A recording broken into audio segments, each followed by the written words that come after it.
Hello, I'm Deb Fischer, and I'm proud to represent the state of Nebraska in the United States Senate. For the past year and a half, I've traveled thousands of miles all across Nebraska, visiting with community leaders and citizens to learn about their views and share my positions on issues. During that time, I've heard a single, consistent message over and over again. Washington must cut out-of-control spending. I agree, and the American people are right to expect more accountability from their government. I recently saw a poll indicating 3 out of 4 Americans support spending cuts across the board. These hard-working taxpayers are tired of petty beltway battles, and they're frustrated with the lack of progress from their elected leaders. In 2009, the president pledged to cut the annual deficit in half by the end of his first term. Instead, we have seen 4 straight years of trillion-dollar deficits and a national debt exceeding $16 trillion. Rather than cutting wasteful spending, the federal government added $4 billion each day to our gross national debt. This path is not sustainable. I support a more limited government that focuses on fulfilling its core duties and responsibilities. Only then can we identify the national priorities worthy of taxpayer funding. The Constitution clearly states that the top priority for Congress is to provide for the common defense. Despite this core duty, nearly $1 trillion in critical national security funding is slated to be dangerously cut from the defense budget over the next decade, all because some leaders in Washington can't get their priorities straight. As a member of the Senate Armed Services Committee, I'm 100% committed to both reducing spending and meeting my constitutional obligation to defend this nation. It is equally important to uphold America's promises to active duty service members and veterans, those who have risked life and limb in defense of our nation. Keeping faith with these brave Americans is more than our responsibility.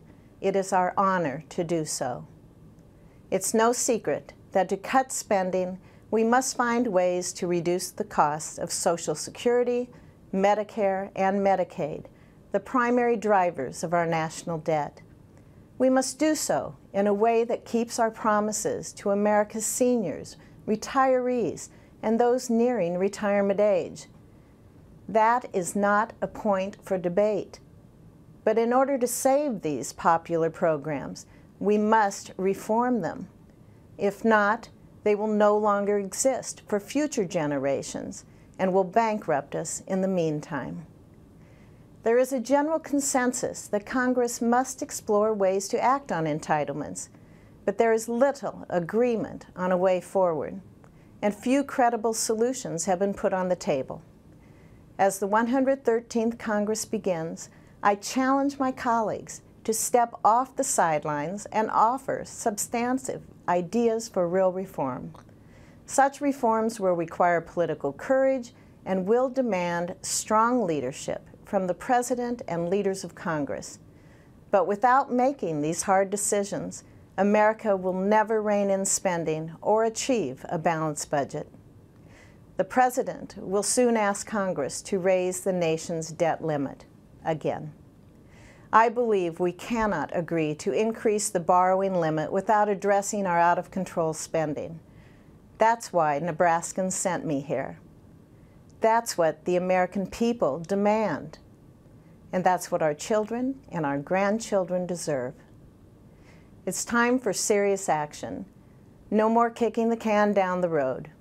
No more using the threat of middle-class tax hikes to force last-minute deal-making.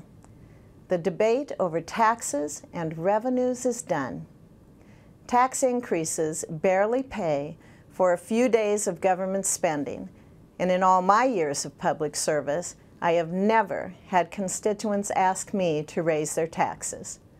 The problem is not that the American people are taxed too little. It's that the federal government spends too much. While I may be new to Washington, I'm no stranger to making tough choices. I'm honored to serve the people of Nebraska, and I stand ready to work with the President and any of my colleagues, Republican or Democrat, to tighten Washington's belt and cut the spending. Our economy and our nation's future depend on it. Together, we can build a better America. Thank you. God bless you, and God bless the United States of America.